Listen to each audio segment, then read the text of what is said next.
बांग्लादेश में आज 13वें संसदीय चुनाव के लिए 299 सीटों पर मतदान करवाए गए हैं। पूर्व प्रधानमंत्री शेख हसीना के देश छोड़ने के करीब 1.5 साल बाद पहली बार आम चुनाव कराए गए हैं।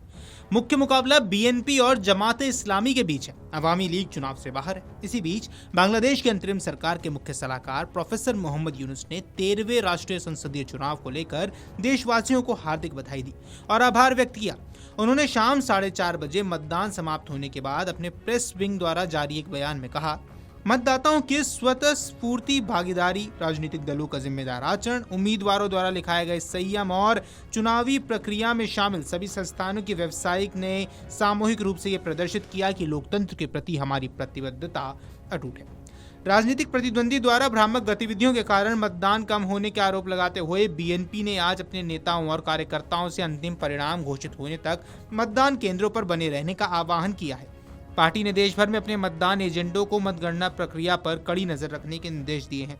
वहीं ढाका स्थित पार्टी के गुलशन चुनाव कार्यालय में एक प्रेस कॉन्फ्रेंस में बोलते हुए बीएनपी चुनाव संचालन समिति के प्रवक्ता मेहदी अमीन ने कहा कि बीएनपी और प्रतिद्वंदी राजनीतिक दल के बीच स्पष्ट और बड़ा अंतर है। इस अंतर का विरोध करना ही कल रात से आचार संहिता के उल्लंघन का मुख्य उद्देश्य था। जमात इस्लामी के नेतृत्व वाले 11 दलों के चुनावी गठबंधन ने 13 संसदीय चुनाव की मतदान प्रक्रिया को उत्कृष्ट बताया है और कुछ छिटपुट हिंसा और अनियमितताओं की घटनाओं का आरोप लगाने के बावजूद भारी जीत हासिल करने और अधिकतम संख्या में सीटें जीतने की उम्मीद जताई है। वहीं बांग्लादेश की प्रमुख राजनीतिक दलों के नेताओं ने गुरुवार को कहा कि अगर चुनाव स्वतंत्र और निष्पक्ष बिना किसी भेदभाव के हुए तो वो चुनाव के नतीजे मानेंगे। इस चुनाव को बांग्लादेश नेशनलिस्ट पार्टी और उसकी कभी के साथी जमात इस्लामी के बीच सीधा मुकाबला माना जा रहा है, क्योंकि इस बार अपदस्थ प्रधानमंत्री शेख हसीना की अब खत्म हो चुकी अवामी लीग नहीं है।